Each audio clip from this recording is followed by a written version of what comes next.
Welcome back, everybody, to the channel or to the podcast, whichever platform you are on. Again, my name is Jack Leak, and this is Big 12 Hoops, and it's Friday, and so you know what that means. Maybe, because we've only done one of them, but this will be our second one. We're going to make Saturday predictions. There are 3 Big 12 games tomorrow. I believe it was Iowa State and TCU. There are a couple games that got canceled. But there's 3. There's Kansas and Oklahoma, Baylor and Oklahoma State, West Virginia, and Kansas State. We're going to focus on those. So again, last Saturday, there were 2 games because 2 or 3 got canceled, and I did not miss. There were 3 games, and I did not miss one of them. So I have not missed a pick on a Friday prediction video for the Saturday games. So we're going to give these a shot here. I have 3 chances here. The first game at 11 o'clock on ESPN, Kansas versus Oklahoma. Kansas ranked number 9 right now, coming off of a loss in Waco to Baylor. They're 10-4. Oklahoma 8-4, and a scary, scary team. The Jayhawks have lost 3 out of their last 5 games, if I'm not mistaken. The 2 that they won were Oklahoma and TCU, and they lost to Texas, Baylor, and Oklahoma State in that 5-game span as those 3 losses. So the Jayhawks struggling right now, and Norman is not a place that you want to be when you're struggling, but it is also,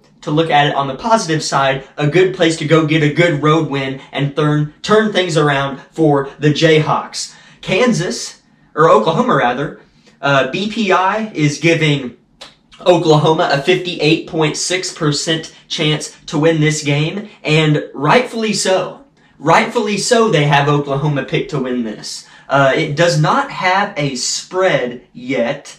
There is no Vegas spread, or however you want to call it, yet. I'm assuming that would come out later today, because the game is tomorrow, but leading scorer for Oklahoma, Austin Reeves, averages 15 a game, and last time these 2 played, I believe he had 18 points. Austin Reeves also leads them in rebounding, almost 5.5 a game, and assist almost 5.5 a game. That's very impressive there, and he plays 31 minutes for him, so he plays a lot. And the last time these 2 teams played, Brady Manek, another big part of that Sooners team, did not play.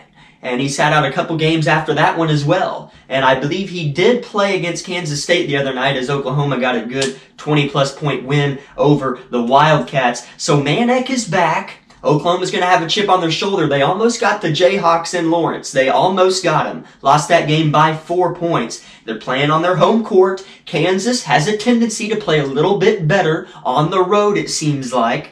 But it is an 11 o'clock game. And the last 11 o'clock game the Jayhawks had, it did not even look like the Jayhawks were playing the game of basketball. It is when the Longhorns came to Lawrence and just pummeled us. I mean, they pummeled us. They won that game by, I think, 25 points, 24. So 11 o'clock games have not been ideal for the Jayhawks this season, but we'll see if we can turn it around on the road. Of course, I know they have Oklahoma picked to win. The spread's not going to be much when it comes out. If I had to pick, I would say it's either Kansas by 1 or 1.5, or it's Oklahoma by 2.5. It's probably going to be one of those 2, unless Vegas is feeling froggy and gives Oklahoma a 3 or 4 point spread. But it'll be close either way. This is going to be a great game.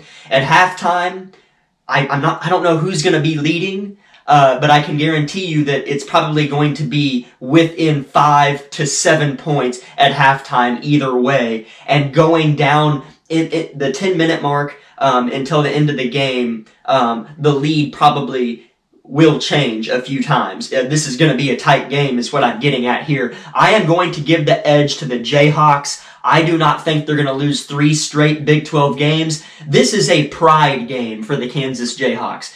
They should win this game. I know that ESPN doesn't say that, but Kansas should win this basketball game. They've won or lost their last 2 Big 12 games.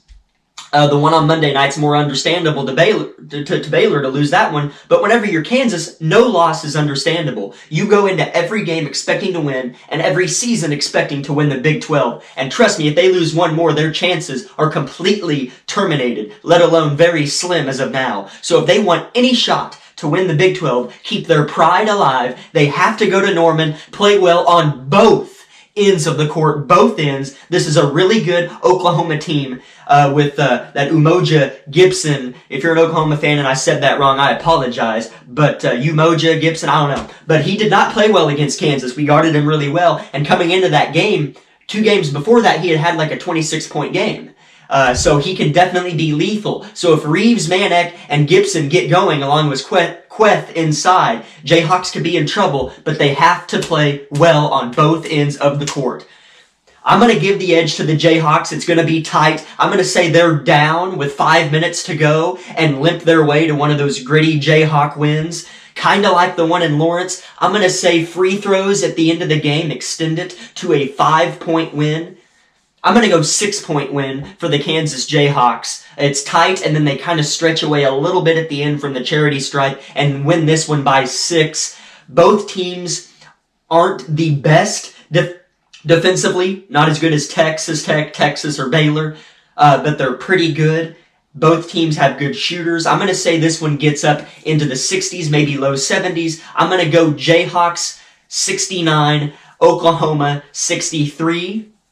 In this matchup here. I spent a little bit more time on that matchup simply because I'm a Kansas fan and I like to kind of vent a little bit about this 10-4 season that we're going through right now. Second Big 12 matchup of the day at 1 o'clock Central Time on CBS. This one is in Stillwater. The Pokes, Oklahoma State, are hosting the number 2 ranked team in the country, the Baylor Bears. Baylor's 13-0. Oklahoma State is 9-3 and a really good basketball squad. Again, they would be ranked if they were not exempt from the tournament. This postseason, BPI gives Baylor an 88% chance even to win this one, leaving Oklahoma State with just a 12% chance to come out with a win. They're on their home court. Scoring leaders for each team. Jared Butler for Baylor, 16.7 a game. Shoots almost 50% from the field, which is impressive. Rebounding for them, Tachua, 6.8 rebounds a game. Davion Mitchell, almost 6 assists a game. He does a lot for that team that goes unnoticed. Cade Cunningham, on the other hand, for Oklahoma State, almost 18 points a game. He's sitting at 17.8. Isaac Likely, they call him Ice Likely, 7.8 rebounds a game, which is impressive because he's not an inside player. And Cade Cunningham also leads Oklahoma State in assists at 3.8 a game, and he plays 33.8 minutes a game. So he plays 34 minutes a game and just sits 6, which is extremely impressive for Cade Cunningham. And I know that he fouled out in the game at Texas Tech, and I think that one went into overtime, so that will definitely take away from his minutes per game average, so it may be somewhere around the 35 mark. Granted, he doesn't foul out in Texas Tech. So he plays a lot of the game and keeps those numbers high. Cade Cunningham's just great. Number 1 overall recruit. Baylor averages 86 points a game, and their defense is also top 10. They're one of the few teams with both their offense and defense inside the top 10. There's only so much to say about this Baylor squad, guys. They're good. They're unbelievable. They're really good. What makes them special is their defense. Kansas last year finished with, somebody ranked them as the number 1 defense in the country. And look how good they were. It's so important to have a good defense. Even in today's game, whenever offense, even in football, just sports, are going offense heavy.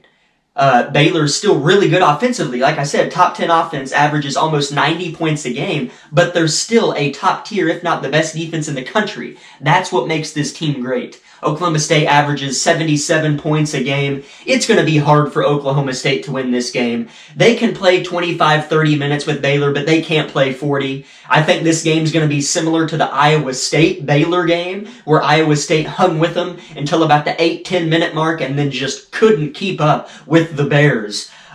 This one's going to be similar. At halftime, it's going to be within single digits. Either way, granted, the Bears just shoot lights out.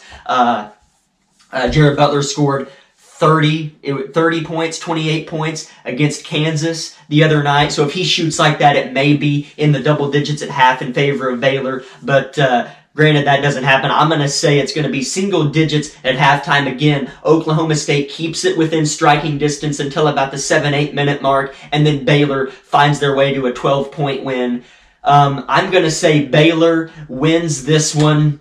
I'm going to say 75-63 Baylor. Oklahoma State may not score that many points, but I'm just going to assume that Cade Cunningham has a pretty good 18, 20-point game. I'm going to say it's 75-63 Bears in that one. Again, a good one for about 30 minutes. Oklahoma State's going to keep that one tight for a while. And then the final Big 12 matchup of tomorrow afternoon is going to be 3 o'clock.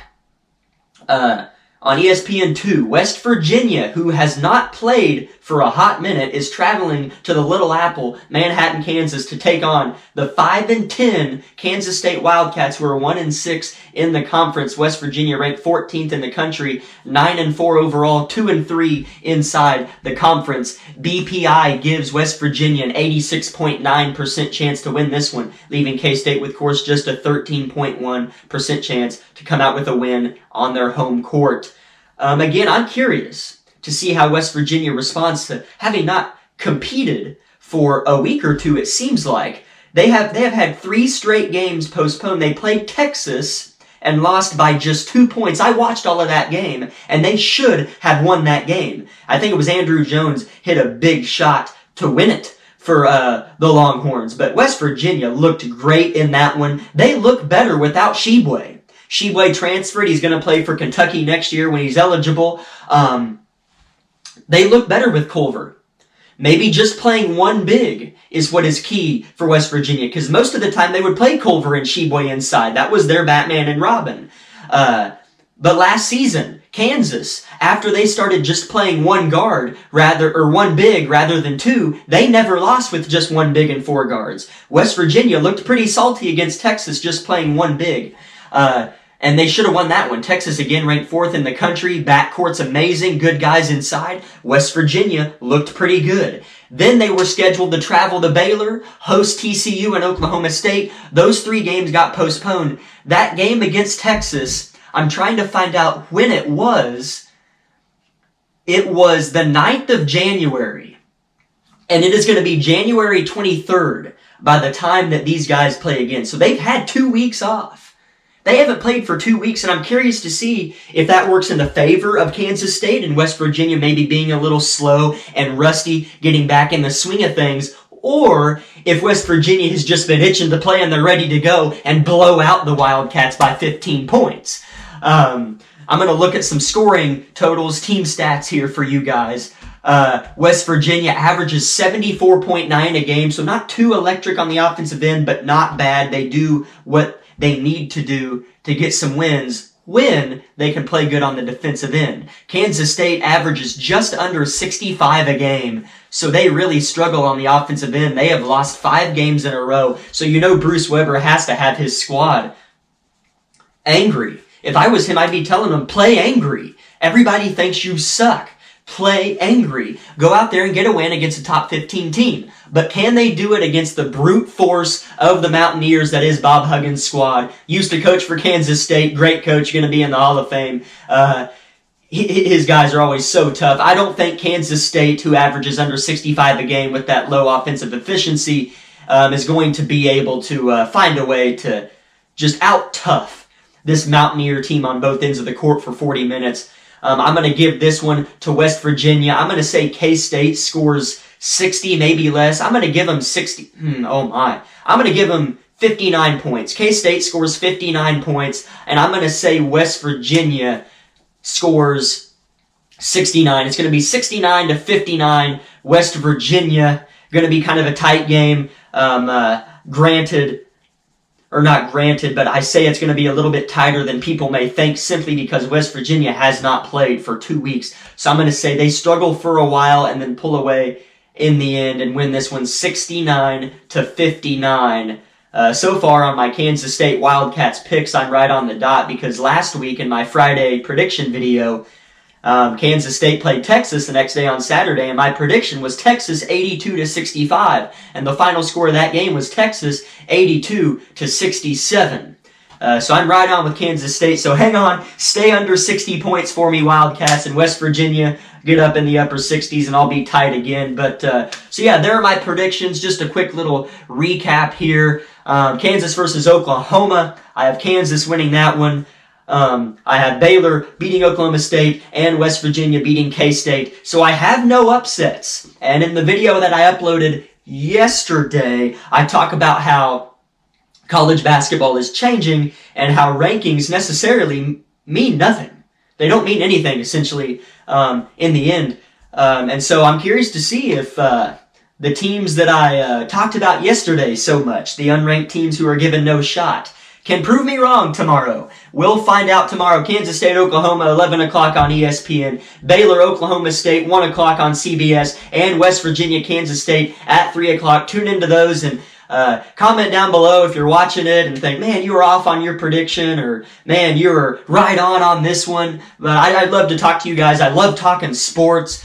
So really comment, please, if you're still hanging with me, and or on the podcast. My Instagram is Jack_Leak58. So hit me with a DM on there and we can talk some sports. So thank you guys for joining me here again on YouTube or the Apple Podcast or wherever you may be listening. Thank you guys. Have a great day and God bless.